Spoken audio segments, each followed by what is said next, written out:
Bismillahirrahmanirrahim. Assalamualaikum warahmatullahi wabarakatuh. Kami dari kelompok 9 yang beranggotakan 2 orang, yakni atas nama Irwansyah dan Miftahul Jannah. Kali ini kami akan membahas mengenai produk-produk pemberdayaan SIS. Oke, langsung saja untuk materi pertama yang akan dibawakan oleh saya sendiri atas nama Irwansyah. Yang pertama itu pengertian SIS. Pengertian SIS, zakat, infak, dan sedekah atau SIS merupakan bagian dari kedermawan dalam konteks masyarakat muslim. Zakat merupakan kewajiban bagi setiap muslim yang mampu serta menjadi unsur dan rukun Islam. Sedangkan infak dan sedekah merupakan wujud kecintaan hamba terhadap nikmat Allah Subhanahu wa taala yang telah diberikan kepadanya, sehingga seseorang hamba rela menyisihkan sebagaimana hartanya untuk kepentingan agama, baik dalam rangka membantu sesama maupun perjuangan dakwah Islamiyah. Di Indonesia, pengelolaan dana SIS telah diatur dengan Undang-Undang Nomor 38 Tahun 1999 tentang pengelolaan zakat. Undang-undang ini mengatur tentang organisasi pengelolaan zakat atau OPS yang boleh beroperasi di Indonesia. OPS yang disebutkan dalam undang-undang tersebut merupakan Badan Amil Zakat atau BAS dan Lembaga Amil Zakat atau LAS. BAS merupakan lembaga pengumpul dan pendayagunaan dana zakat yang dibentuk oleh pemerintah dari tingkat pusat sampai dengan tingkat daerah. Sedangkan LAS merupakan OPS yang dibentuk atas swadaya atau masyarakat. Materi selanjutnya terdapat 10 fungsi dan tugas pengelola dana SIS. Yang pertama itu pelaksanaan pendekatan musaki dan mustahik. Yang kedua itu pelaksanaan pengumpulan zakat. Yang ketiga itu pendekatan dan pengelola harta wakaf. Yang keempat itu pelaksanaan penyaluran dan pendistribusian zakat. Yang kelima itu pelaksanaan pembinaan pendayagunaan dan pemberdayaan zakat, harta wakaf dan harta agama produktif. Yang keenam itu pelaksanaan sosialisasi dan pengembangan zakat, harta wakaf, dan harta agama produktif. Yang ketujuh itu pelaksanaan penelitian, inventarisasi, klasifikasi terhadap pengelolaan zakat, harta wakaf, dan harta agama. Yang ke-8 itu pelaksanaan pengendalian dan pengawasan urusan perwalian sesuai dengan ketentuan syariat Islam. Yang ke-9 itu pelaksanaan penerimaan zakat, harta wakaf, dan agama. Yang terakhir itu pelaksanaan pengelolaan terhadap harta yang tidak diketahui pemilik ataupun ahli warisnya berdasarkan putusan Mahkamah Syariah. Kita masuk ke penyaluran zakat, infak, dan sedekah. Salah satu tugas dari Badan Amil Zakat Nasional atau Lembaga Amil Zakat dalam mendistribusikan zakat adalah menyusun skala prioritas dalam penyaluran zakat berdasar data yang akurat, sinergi dan kerjasama yang saling memperkuat antar lembaga zakat semakin dibutuhkan saat ini.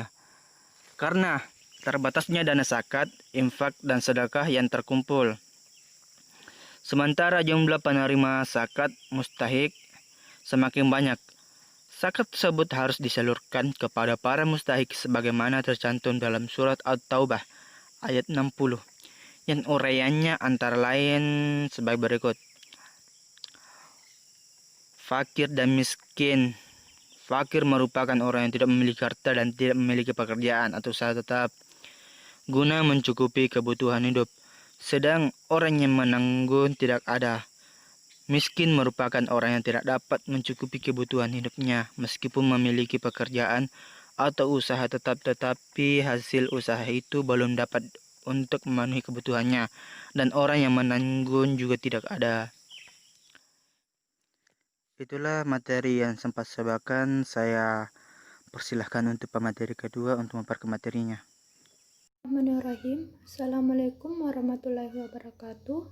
Nama saya Miftahul Jannah, akan melanjutkan materi yang sempat dibawakan oleh Saudari Irwansyah, yaitu aspek ekonomi dari pengelola dana SIS.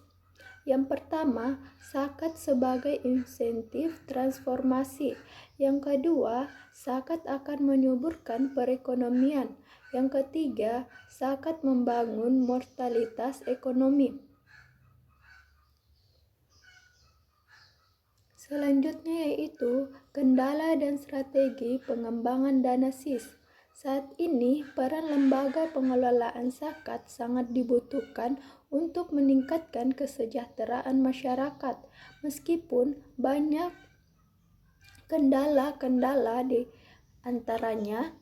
Yang pertama, masih banyak masyarakat yang memahami bahwa zakat bukan merupakan suatu kewajiban dan pelaksanaannya dapat dipaksakan.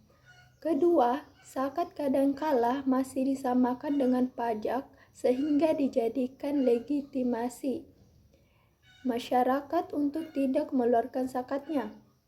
Yang ketiga, di Indonesia sudah banyak lembaga zakat, namun terasa lembaga ini kurang efektif untuk mengakomodasi sumber-sumber zakat.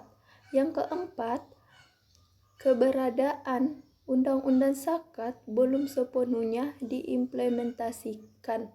Hal ini disebabkan struktur birokrasi pemerintahan yang kurang akomodatif terhadap keberadaan sistem Islam dalam membangun sistem ekonomi negara.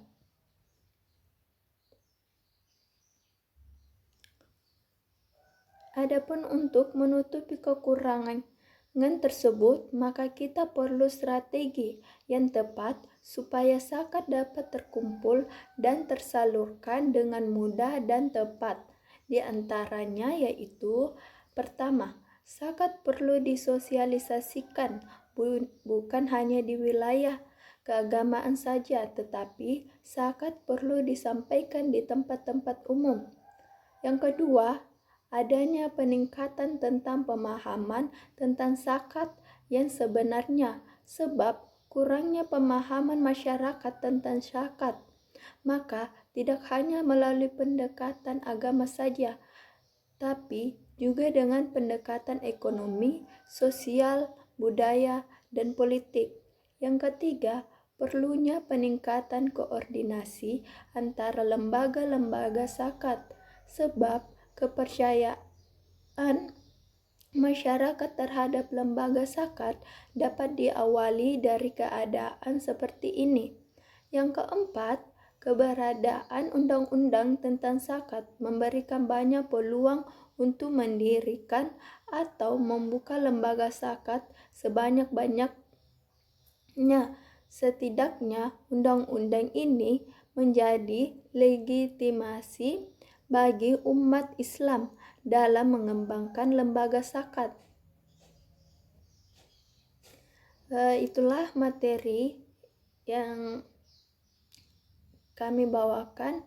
Sekian dan terima kasih. Wassalamualaikum warahmatullahi wabarakatuh.